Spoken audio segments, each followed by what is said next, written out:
이 인물이 궁금했다. 제49회 욥 15. 욥과의 논쟁에서 엘리바스가 간과한 것. 오래전에는 복싱 경기가 인기가 참 많았는데 요즘은 종합격투기 경기가 인기를 많이 끌고 있습니다. 그런데 그런 경기를 보다 보면 1라운드 경기는 아주 싱거운 경우가 대부분입니다. 왜냐하면 1라운드 경기는 대개 탐색전이기 때문입니다. 상대방의 약점을 찾기 위해 선수들은 링 주위를 빙빙 돌면서 가벼운 주먹만 주고받을 뿐입니다. 그런데 이때 가장 바쁜 사람이 한 사람 있습니다. 그 사람은 바로 해설자입니다. 누구는 어떤 작전으로 경기에 나선 것 같다는 둥, 누구는 컨디션이 별로 안 좋아 보인다는 둥, 이런 식으로 경기가 진행되면 누구에게 유리할 것이라는 둥, 이런저런 말을 마구마구 쏟아냅니다. 1라운드의 싸움은 탐색전이라 별 재미가 없지만 해설자는 가장 바쁜 시간을 보냅니다. 그런데 2라운드부터 싸움의 중반부로 들어가면 싸움의 양상이 갑자기 바뀝니다. 탐색전에서 상대방의 약세를 간파한 선수들이 상대방을 제압하기 위해 치열한 난타전을 벌입니다. 죽기 살기로 싸웁니다. 그런데 이때 해설자는 별로 할 말이 없습니다. 왜냐하면 특별히 해설할 게 없기 때문입니다. 선수들이 서로 이기기 위해 죽기 살기로 싸우는데 무슨 특별한 해설이 필요하겠습니까? 간간히 선수들의 기술에 관해 설명하는 것이 전부입니다. 이런 말씀을 드리는 이유는 오늘 살펴보고자 하는 내용이 욥기 15장, 엘리바스가 욥에게 다시 또 충고하는 내용인데 이 내용에 대해 특별히 해석해 드릴 게 없다는 것을 말씀드리기 위해서입니다. 엘리바스와 욥, 빌닷과 욥, 소발과 욥이 한 번씩 말을 주고받았습니다. 즉 탐색전을 마쳤습니다. 그 탐색전에서 세 친구는 욥이 불의한 일을 저질렀기에 하나님의 징계로 이런 고난과 시련과 역경이 닥친 것이라고 했고, 욥은 자신이 불의해서가 아니라 하나님의 실수, 하나님의 착각으로 의로운 자기에게 이런 일이 닥친 것이라고 했습니다. 세 친구와 욥은 서로 물러서지 않는 가운데 결코 타협할 수 없는 평행선을 달려간 것입니다. 그 탐색전을 마치고 싸움 중반부로 들어가는 것이 바로 욥기 15장으로 엘리바스가 다시 욥을 공격하는 장면입니다. 그런데 욥을 향한 엘리바스의 말이 더 거칠어졌다는 것만 느껴질 뿐 하는 이야기는 첫 번째 한 이야기와 별로 다를 게 없습니다. 딱히 설명하고 딱히 해석할 게 없습니다. 우선 2절로 6절, 지혜로운 자가 어찌 헛된 지식으로 대답하겠느냐? 어찌 동풍을 그의 복부에 채우겠느냐? 어찌 도움이 되지 아니하는 이야기, 무익한 말로 변론하겠느냐?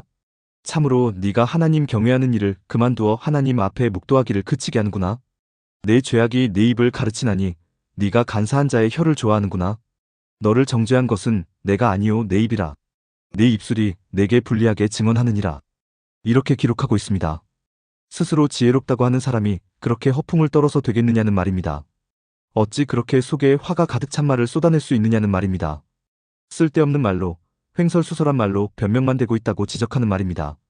하나님을 향한 신앙심 같은 것은 발견할 수도 없고 하나님 앞에서 반성하는 일 따위는 안중에도 없다고 지적하는 말입니다. 욥의 말들은 비뚤어진 마음에서 나오는 것이고 그 말들을 욥의 혀가 잘 전달하고 있다고 조롱하는 말입니다. 욥을 정죄한 것은 욥의 입이지 엘리바스 자신이 아니라는 말입니다. 욥의 입술이 욥의 죄를 증거하고 있다는 말입니다. 즉 스스로 의롭다고 자부하는 욥 너의 말이 결국 네가 하나님 앞에 의롭지 않다는 것을 스스로 증명하고 있다고 조롱하는 말입니다. 훨씬 더 격해진 엘리바스의 모습을 발견할 수 있습니다. 또 7절로 10절, 네가 제일 먼저 난 사람이냐? 산들이 있기 전에 네가 출생하였느냐? 하나님의 오묘하심을 네가 들었느냐? 지혜를 홀로 가졌느냐? 네가 아는 것을 우리가 알지 못하는 것이 무엇이냐? 네가 깨달은 것을 우리가 소유하지 못한 것이 무엇이냐? 우리 중에는 머리가 흰 사람도 있고 연로한 사람도 있고 내 아버지보다 나이가 많은 사람도 있느니라. 이렇게 말합니다. 한마디로 너만 그렇게 잘났느냐고 책망하는 말입니다. 다른 사람들이 다 너보다 못하다고 생각하는 네가 더 문제라고 지적하는 말입니다. 너는 위아래도 없고 오로지 너 혼자 잘났고 너 혼자 똑똑하다는 착각에 빠져 살아가는 사람이라고 조롱하는 말입니다. 더 격해진 엘리바스만 발견할 수 있을 뿐 딱히 해석해드릴 수 있는 내용이 없습니다. 엘리바스는 자신들이 한 충고에 대해 전혀 물러섬이 없는 욥에게 너만 그렇게 잘났느냐고 따진 후에 하나님의 백성이 하나님께 그렇게 자신의 의로움을 과시하고 하나님을 원망하면 안 된다고 말합니다. 그 내용이 11절로 16절입니다. 하나님의 위로와 은밀하게 하시는 말씀이 내게 작은 것이냐? 어찌하여 내 마음에 불만스러워하며 내 눈을 번뜩거리며 내 영이 하나님께 분노를 터뜨리며 내 입을 놀리느냐?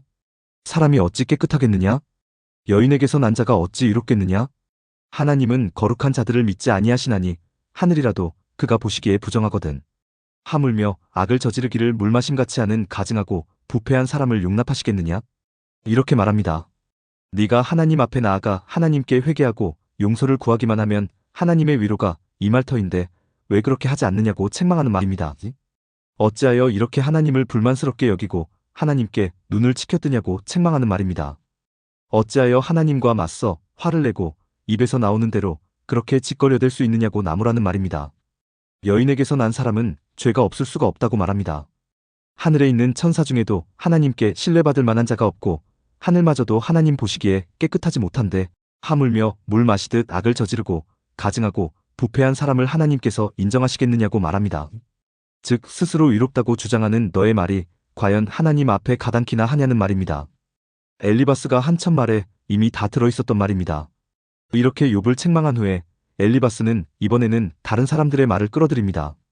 워낙 욥이 고집스럽게 나오니까, 워낙 욥이 자신의 일을 내려놓지 않으니까 다른 사람들의 말을 인용해서 어떻게든 욥을 설득해보려는 심산인 것입니다.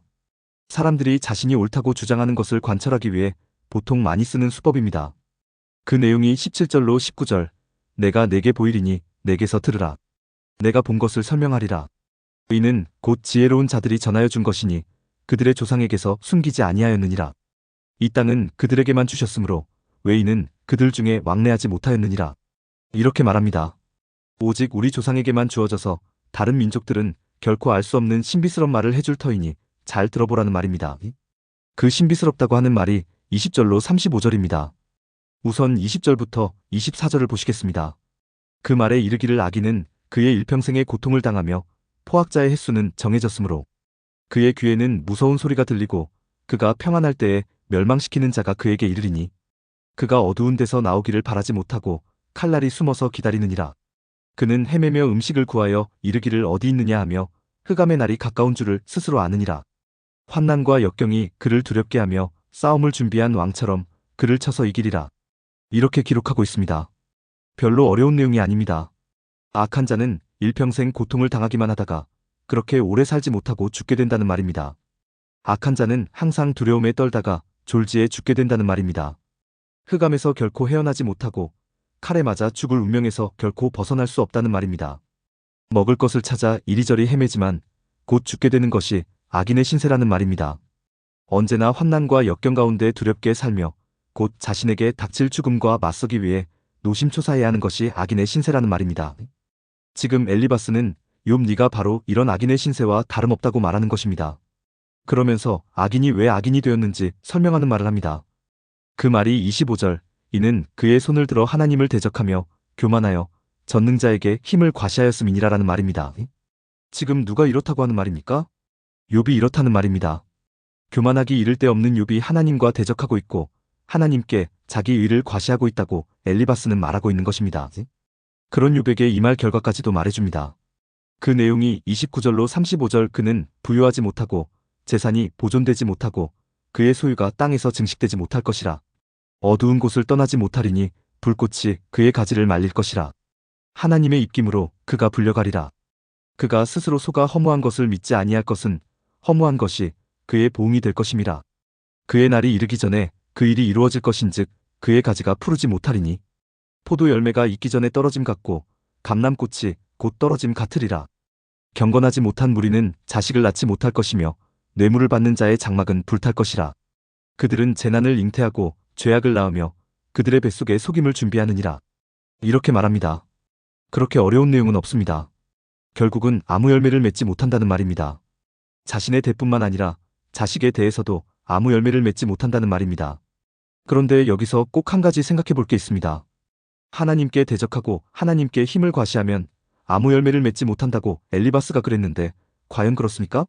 하나님께 대적하면 하나님께 힘을 과시하면 하나님께서 아무 열매도 맺지 못하도록 하나님께서 회방하십니까?